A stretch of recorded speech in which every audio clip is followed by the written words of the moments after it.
तर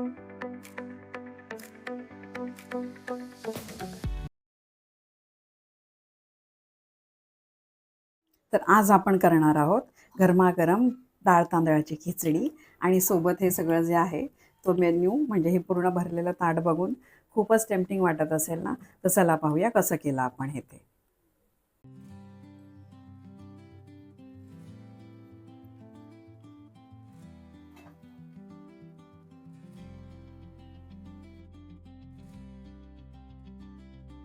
नमस्कार, welcome to अर्चनाज easy recipes. तर आज आपण आपल्या चॅनलवर पाहणार आहोत अगदी आजारी माणसाची आवडती, म्हणजे आजारी माणूस जो आवडीने खातो अशी डिश. आणि आपणही उन्हाळ्या पावसाळ्यातनं खूप जेव्हा थकलेलो असतो, काही खावंसं नाही वाटत तेव्हा खातो, ती म्हणजे सगळ्यात सोपी आपली घरगुती डाळ तांदळाची खिचडी.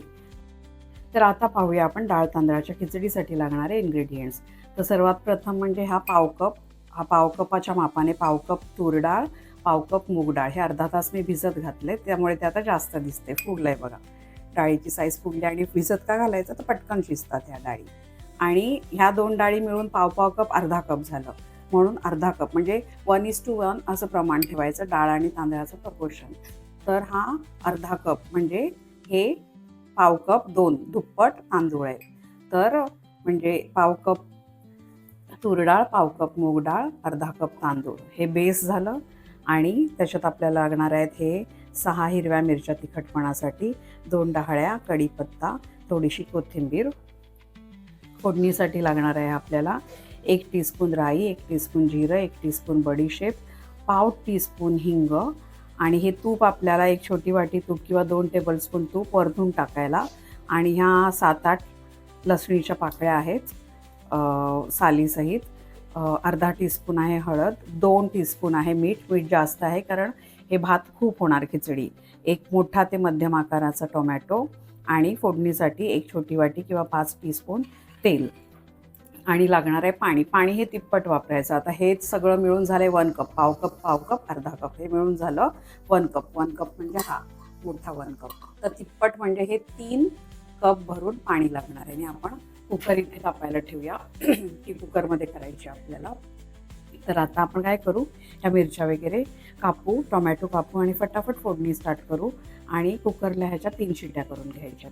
तर तुम्हाला इन्स्टंट खिचडी आपण आता पाहूया. तर आपण हे डाळ तांदूळ आता धुवून घेतलेले आहेत.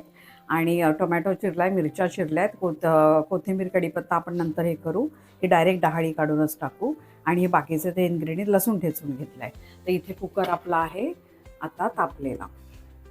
आता आपण फोडणी स्टार्ट करू. आता 1 बाय 1 आपण त्याच्यामध्ये आधी टाकणार आहोत राई, जिरं, बडीशेप, हिंग. हे टाकलं की ढवळायचंय.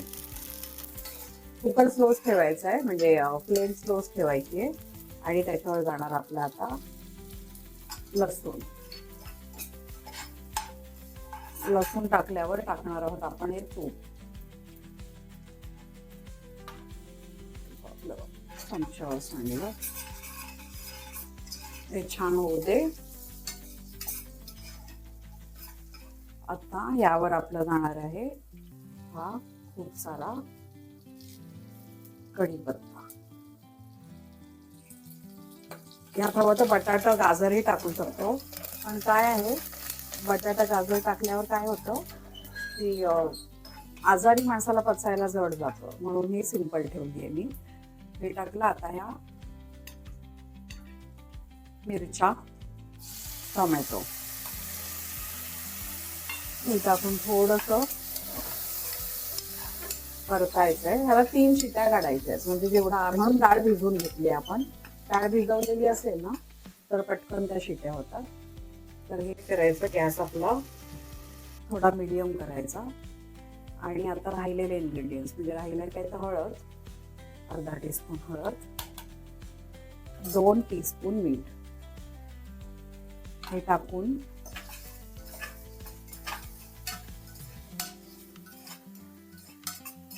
थोडंसं हे होऊ दे. आता आपण हे आपलं डाळ आणि तांदळाचं मिश्रण टाकू. आणि यावर आता फक्त पाणी राहिलंय टाकायचं, तिप्पट पाणी. हे प्रमाण लक्षात ठेवा की 1 कप जर असेल तर 3 कप पाणी, 1 कप डाळ तांदळाचं दोन्हीचं मिळून मिश्रण, 1 कप असेल तर 3 कप पाणी, अर्धा कप असेल तर 1.5 कप पाणी. ते एकदा मिळवून घेऊया. छोटा कुकर असेल तर जास्त झालं, माझ्याकडे ह्या साईजचा कुकर आहे त्यामुळे तो मोठा झालाय थोडासा ना कुकर. दॅट्स ओके, तुम्हाला फक्त दाखवण्यापुरतं आपण करतोय. हे टोपातही शिजवू शकतो पण थोडा वेळ लागतो टोपात शिजवल्यावर. आता ही कोथिंबीर अगदी अशीच मी हातानेच वळून टाकते. थोडेसे देठ पण त्याचे घ्यायचे. कोथिंबीर टाकली. आता सगळं झालंय आपलं टाकून. ते पहा किती सुंदर दिसते, कलरफुल. गाजर आणि मटर वगैरे टाकल्यावर तर अजून छान दिसतं. पण आपण हे आता सिंपल दाखवतोय त्यामुळे सिंपल प्रमाणातच, सिंपल ह्याच्यातच बघूया. तर आता आपलं राहिलं कपाच्या साईजने दाखवते तुम्हाला. एक कप, 2 कप, 3 कप. 3 कप पाणी झालं की हे एकदा ढवळून घ्यायचं सगळं. आता झाकण लावायचं आणि 3 शिट्ट्या झाल्या की आपली खिचडी डन. अगदी कामावरनं खूपदा थकून भागून आल्यावर सुद्धा स्वयंपाक करायचा कंटाळा आला आणि बाहेरचं खाल्ल्यावर पचत नाही, हल्ली पौष्टिक नसतं, तर हे पटकन करू शकतो आपण. उरलेलं थोडंसं तूप उरलेलं. तर आता आपण झाकण लावूया.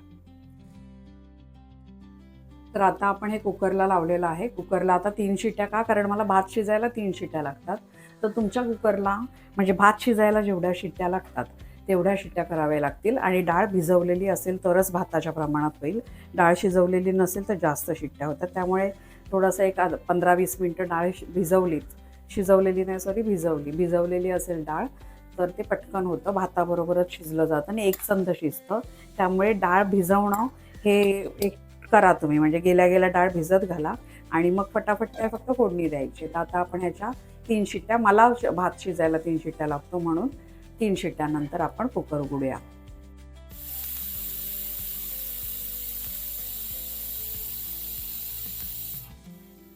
तर आता आपली ही 3री शिट्टी झाली आहे. तर आपण गॅस बंद करून कुकर थंड व्हायला देऊ थोडा वेळ आणि थंड झाल्यावर ओपन करून गरमागरम खिचडी खायला तयार. तर फ्रेंड्स, आता आपण कुकर छान थंड झालाय, त्याची शिट्टी गेली आहे. तर आता आपण हे ओपन करूया आणि हे पहा आपली गरमागरम खिचडी तयार झाली आहे. आता आपण ही छानपैकी, हे बघा, शिजली देखील सुंदर आहे, व्यवस्थित शिजली आहे, अगदी कोरडी नाही आहे. हे छान, हे बघा, दाणा आणि दाणा शिजलाय. तर आता आपण ही वाढून घेऊ. फ्रेंड्स, आपण आता ही खिचडी वाढून घेतली आहे. तुम्ही बघू शकता खूप सुंदर अशी वाफाळती खिचडी आपली रेडी झाली आहे आणि त्याचा दाणा आणि दाणा छानपैकी शिजलाय. आपण कोथिंबीरवरती सजावटीसाठी लावली आणि सोबत दिलंय कांदा, लिंबू. हे आहे आपलं आंब्याचं आंबट लोणचं आणि हे आहे लिंबाचं लोणचं, गोड लिंबाचं लोणचं. आणि दिलाय भाजलेला, तळलेला नाही, भाजलेला पापड. परफेक्ट आळस जेव्हा येतो जेवण करायचं तेव्हाच हा परफेक्ट मेन्यू आहे. आणि जर तुमची तब्येत अपडाऊन असेल, तब्येत बरी नसेल, तरी हा उत्तम, काही त्रास न घेता एकदा कुकरला लावलं, 3 शिट्ट्या काढून किंवा भात शिजायला जेवढा वेळ लागतो तेवढा हे करून आरामाचा मेन्यू आहे आणि पोटभरीचा मेन्यू आहे. तर तुम्ही प्लीज हे ट्राय करा आणि कसं झालं ते कमेंट्समध्ये सांगा. Thanks for watching my video. आणि तुम्हाला असल्याच नवीन रेसिपीजसाठी माझ्या चॅनलला अर्चना अझीझी रेसिपीजला सबस्क्राईब करा आणि बेल आयकॉन दाबा. Thanks for watching. धन्यवाद.